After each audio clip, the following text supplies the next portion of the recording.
This episode of Chat Chow is brought to you by Simply Design, that brings you the Cup of Glass series, the only spinning, self-aerating wine and whiskey glass.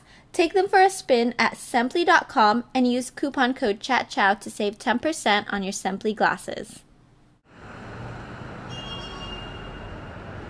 Welcome to Chat Chow, a weekly online show celebrating the personalities in the food industry. Today we're in San Francisco at RN74 and we're speaking with executive chef Jason Berthold.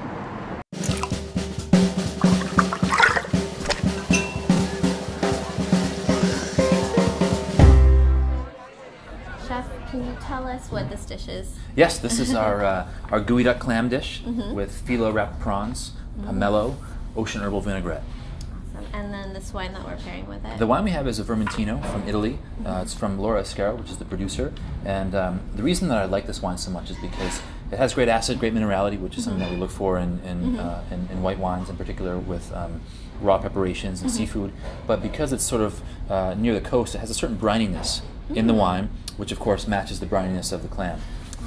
So we're here at RN74. Can you tell us what the name kind of means, or what it's in reference to? The name stands for Route National 74, which is it's since been renamed, but it was the kind of the main thoroughfare through the Burgundian wine region in France, and our restaurant is heavily focused on Burgundian wines. I consider the wine to be the sort of last ingredient to the dish.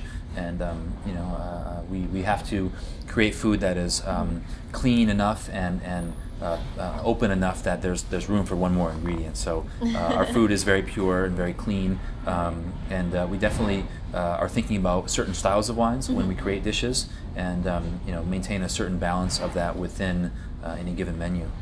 Very good. Tell us a little bit more about your menu.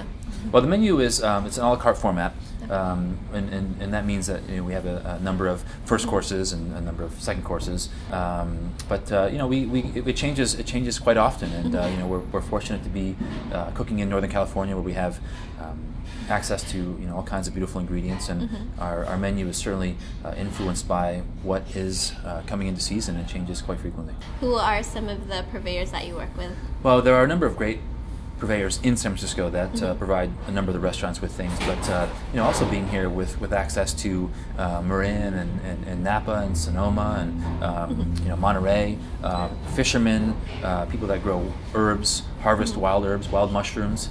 We use a number of people that bring those things to our door, which is a real privilege. So we have people that bring us wild mushrooms and foraged greens. We have a farmer that grows the best tomatoes around.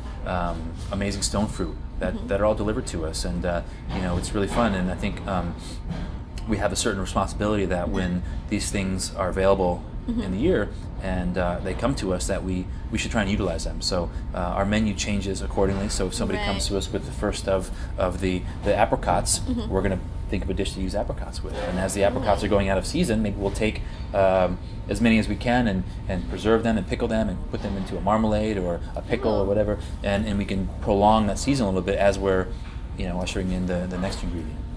Great. So what are some of the exciting things on your menu right now? Well, it's spring, despite the rainy San Francisco weather. It is spring, so we are upon some really beautiful vegetables, asparagus being the most notable. We're using asparagus all over the menu right now, and it's something that I look forward to each year.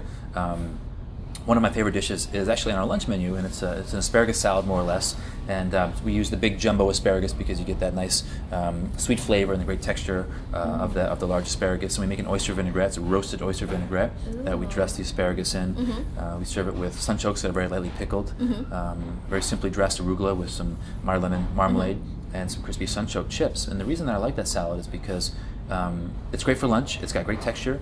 It's very approachable, but it's also very wine friendly. And asparagus are something that is something that is typically very difficult to pair with wines. Tell us about the experience of dining here. You guys have a huge wine menu. Where do you start?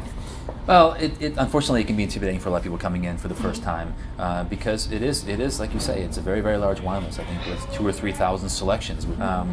Of course, we have a highly trained sommelier staff as well as service staff that can guide you into a selection. And what we look for, or what we love the most, are when people come in and kind of put themselves in our hands. So they may come in and they want to try the gooey duck dish, or I'd like to have the asparagus dish, or I definitely want to have chicken, but what do you think would be you know, a great wine to have with that. And it can be a glass of wine, it can be a bottle of wine, and that's where we shine. That's where we do our best, because we do train extensively with food, with wine, with the two together. Right. So our staff has kind of an edge when it comes to being put in those sorts of situations.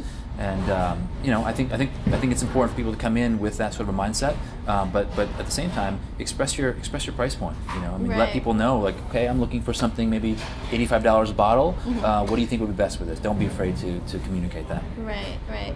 So ask for help if you need it. Please, yes, we are here to help.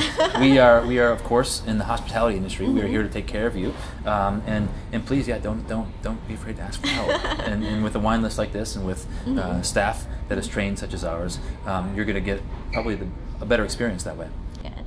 So this is a Michael Mina restaurant. It's in the Michael Mina group of restaurants. Is there anything that you learned from him that you kind of take with you every day when you come to work? Yeah, very much so. I learned a tremendous amount from Michael Mina and his team. You know, they have I guess maybe 20 now successful, thriving restaurants, and are always working on more. So there's something to be said about that. Right. So I learned, you know, what I've learned about Michael is, I think first and foremost, always take care of the guest, which is something that as a chef you have to maintain perspective of. Right. You may have what you think is the world's greatest idea, but somebody on the other side of those doors has to agree with you, or at least see eye to eye with it. So taking care of the guest is something that I've learned from Michael. Can you tell us a little bit about your background, how you come up with these dishes?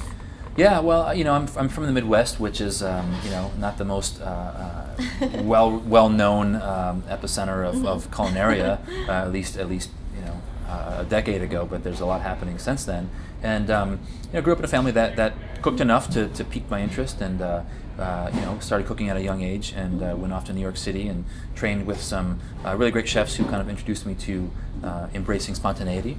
And that can be a dangerous thing, but it can also be an empowering thing if used properly. So from there, definitely went on to a more disciplined environment with working for Chef Thomas Keller at his two restaurants, Per Se and French Laundry, and that's where I learned to really focus on proper technique and you know, getting the most out of your ingredients. And you know, fast forward to today, where we are in a sort of wine-centric restaurant, thinking about wine as an ingredient. You know, I try to encompass all those things: a certain element of spontaneity, but a certain discipline for proper technique and respect for individual ingredients, but also the understanding of how wine plays into the dish. What do you cook for yourself when you're at home? You know, I like a good steak on the grill.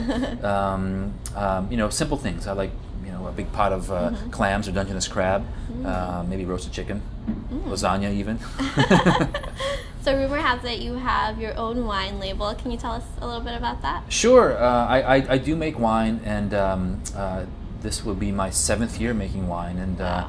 It's slowly transitioning from a commercial endeavor to more of a hobby. And what I've learned being the chef of a restaurant, and you know, through the years, is that it's a full-time job to make wine and sell wine. I can find time to make the wine, but I can't find the time to sell the wine. It's very, very competitive, and frankly, I just don't have the time for it. So today, I just made one wine, but I've made 3 or 4 wines each year over the last couple of years. You know, being in the winery and around fresh grapes and fermenting grapes and young wine and old wine and barreled wine and bottled wine, it hits all of the senses. So I think about that a lot when I'm cooking, and when I'm in the winery, I think a lot about food and smells that work with certain types of wine. So it's certainly enriched my cooking, and is an outlet.